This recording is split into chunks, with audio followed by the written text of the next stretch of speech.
Hey everybody, welcome back to another flea market finds video, and this is from the outdoor flea market on June 25th. And didn't get a whole lot that day, but actually ended up coming home rather early. But I did get some quality items, so let's dive right in. One of the first picks of the day was this inside caliper, which I have so many of these now that I really shy away from buying them, but I bought this one for two reasons. The first reason was I got it for $2, and the second reason was because it's a Moore and Wright from Sheffield, England. So I've had a few Moore and Wright tools here and there, but I don't recall having any Moore and Wright calipers. And again, only $2. Next thing I spotted was this Variac. I've bought a few of these in the past, and I've resold a few of them. I find I can usually get about 40 or 50 for these, so I can't pay too much for them. This one is a McAllister Bicknell company of New Haven, Connecticut.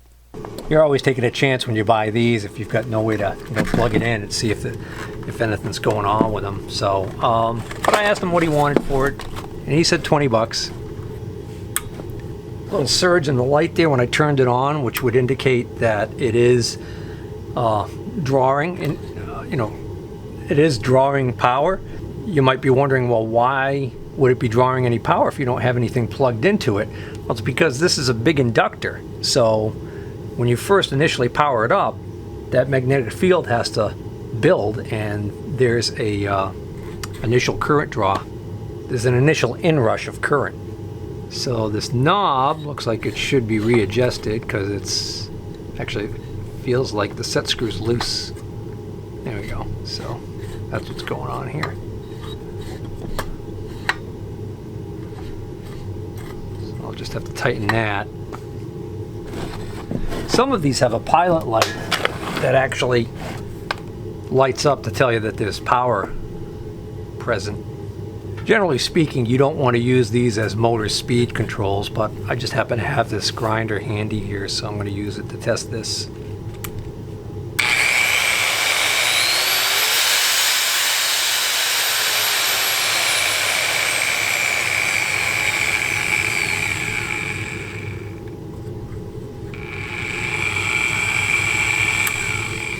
Yep, works perfectly fine. What these are really good for is servicing early tube type radio equipment and early electronics. And then that same dealer, he had these files. There's two in the box here. These are new old stock. These are Simmons. These are Nicholson, but they've got a really kind of cool label on them. They say Nicholson File Company, USA, Canada, and Holland. Increment cut, engineered for quality. And these weren't in a box, but I could see that they were new old stock. And these are also Simmons. So these are, again, these are all US good quality, new old stock files. I got the 6 files for $10. And then I got these 2 Magnetic Craftsman parts bowls, parts dishes, for, I don't remember if it was $5 a piece or $5 for the pair. But I didn't have any of these, and I've seen them in the past and thought, that might be a handy thing to have. Best thing about those things is when they're not in use, you can just stick them to the side of the tool cabinet and they're completely out of the way. And I hit another dealer, and he had just a couple of Starrett items here. He had this Starrett 1 to 2 inch micrometer that has been modified. The thimble has been ground down in diameter, and the anvil matches. So it's kind of an interesting deal here. I don't know whether or not this was born this way at Starrett or if somebody modified this thing. So the box is just a generic box for a regular 2XRL, which means that it's a 1/10 micrometer, which well, actually it isn't. Yeah, so this definitely isn't the box for this. ratcheting and locking. It does have that going for it, so that's correct. But I was pretty sure the X meant that it was a tenths micrometer. Might be wrong on that. I don't remember. Oh, well, here we go. This was made by Starrett this way. How do I know? Because right here it says special. So he had a few things, and I was looking at them, and then I saw this. This is an S423, which the S means it's going to be satin chrome finished. The 423 is the miniature rule set. So this is the little tiny rules that then come with the holder, so you can clamp onto the edge of them and reach down into a small hole or whatever.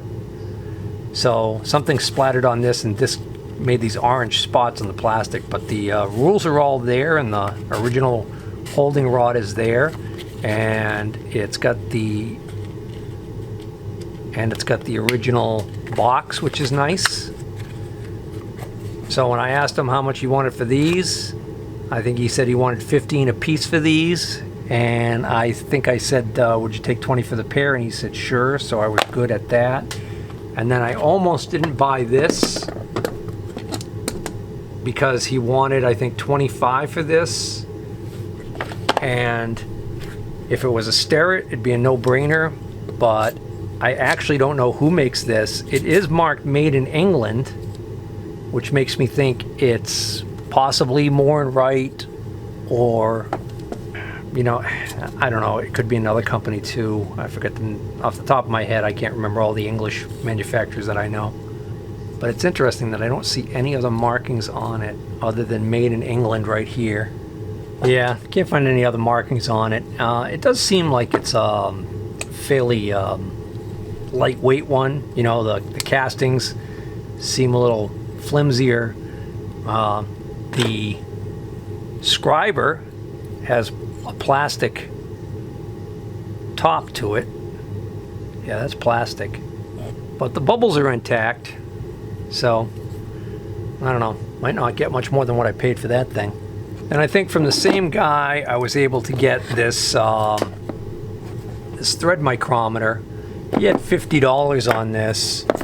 I was able finally to get him to come down to $35 on this by offering to give him $40 for these two pieces. This is a Starrett center punch.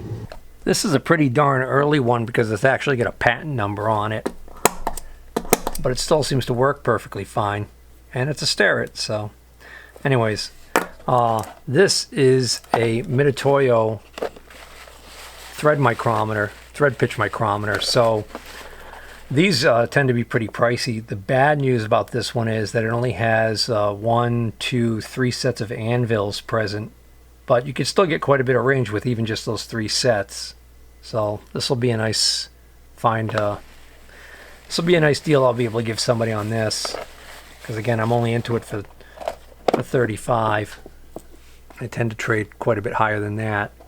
So then just when I thought I was done with that dealer, I happened to spot this as I was getting ready to leave, and I said, oh, an ink rule protractor. I said, what do you want for that? And he says, $2. So I scoffed this thing for $2. Last time I had one of these, I think I was able to get like $30 for it. So anyways, then I saw a dealer that I see there quite often, and he and his partner, they pretty much specialize in just all tools, and they tend to get a pretty decent amount of money for their tools. In fact, they often don't bring some of their better stuff to this show just because they know that the clientele there doesn't tend to pay as much. They tend to hit some other shows where they can get more money for their stuff. But as luck would have it, this particular Sunday that I was there, it was the day after a big engine show that they were supposed to go to, but it didn't get rained out, but it poured so badly that they didn't end up going. So the rain kept them away. So when they brought this stuff out to Sunday, they actually had some stuff they had intended on selling the day before.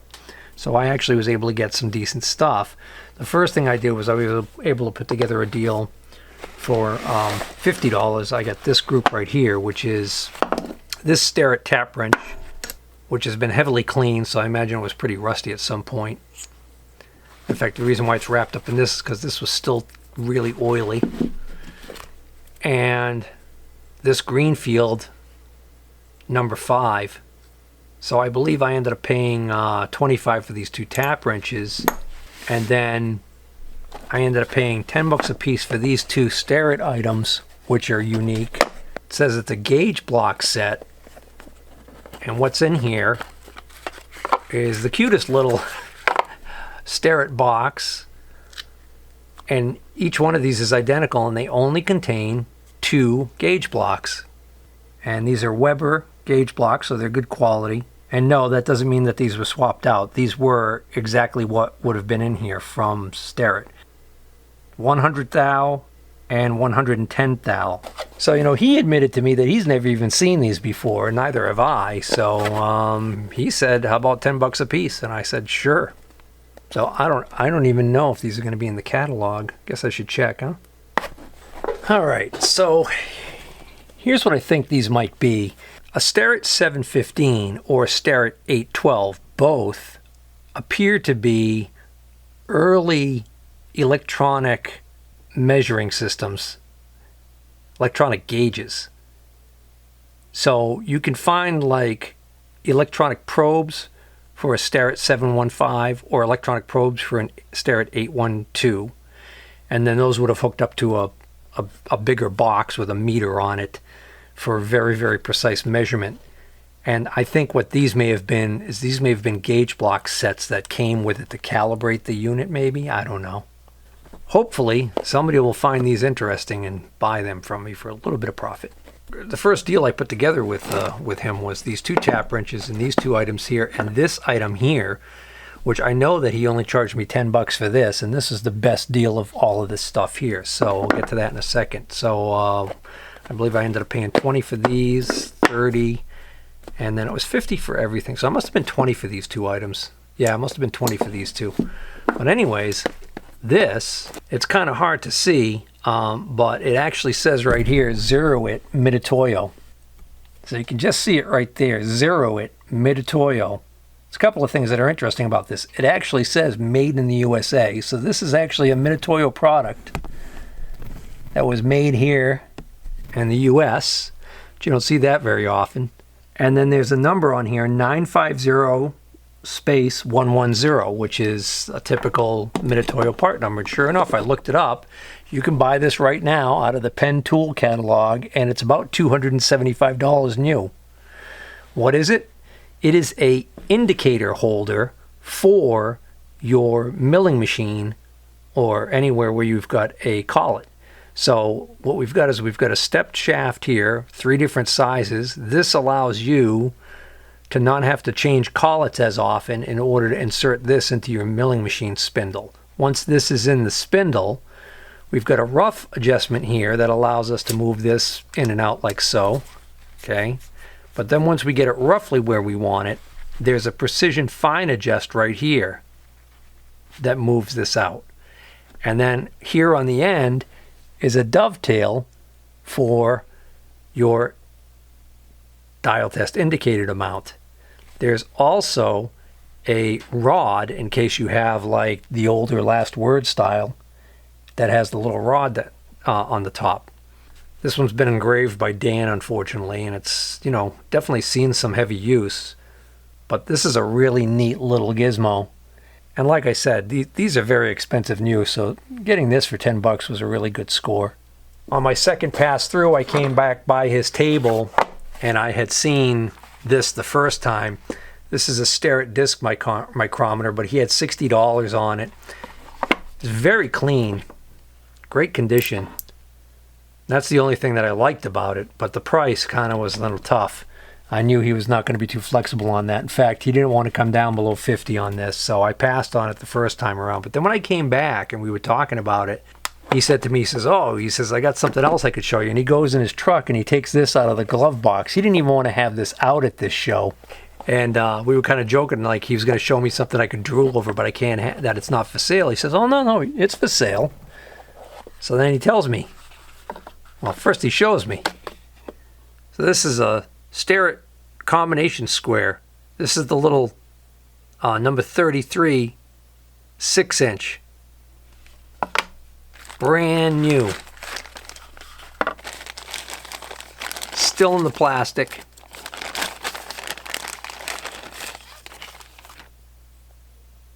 Mint. So yeah, I was drooling over it. And then I said, you shudder to ask, what are you going to get for that? And he said 50. And I was like, oh. Then I remembered I was looking at this thing. And I was like, huh. I said, hey, how about this? How about I give you 80 for the pair? And he was like, nah.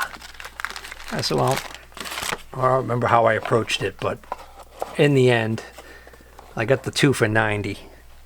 So I got him to come down 5 more on this, I figure, and then he came down only 5 on this. But this is a really, really nice find. You know, how often do you find them mint like that? And then I remembered that I had meant to ask about the price for on this thing and didn't. This is a cheapo import brand. Son of a gun. Geez, I thought this was an import. I didn't give this much of a look.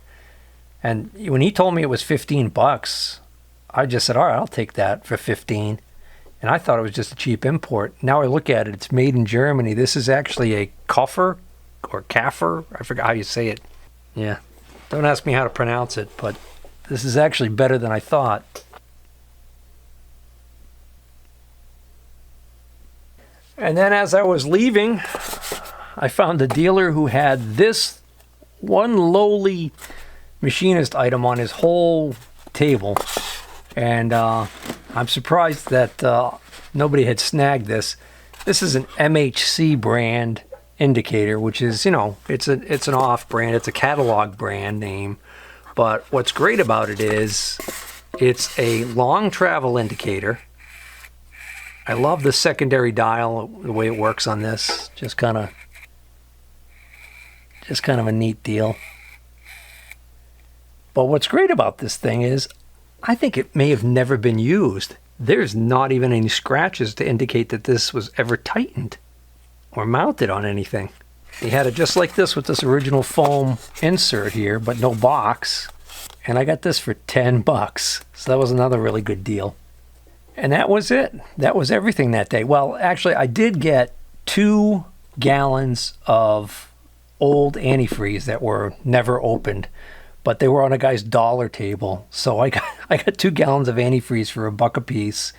And he actually also had a gallon of diesel oil that was probably about a third full that he threw in. So for $2, I got some oil that I could put in the tractors and some antifreeze I can use in the tractors too, because they don't really care about the stuff if it's a little old. Oh, so here's the stuff I got from that guy who everything at his spot was $1. So I said, oh, does that include the antifreeze? He said, yep. So 2 unopened gallons of new old stock antifreeze. This one is, so neither of these are pre-mixed. So this looks like it's Advanced brand. This one, I don't know if this is just really old or what, but I've never heard of. Oh yeah, this is old. So this is by Conoco. This is Xerex antifreeze and coolant for aluminum protection. All right.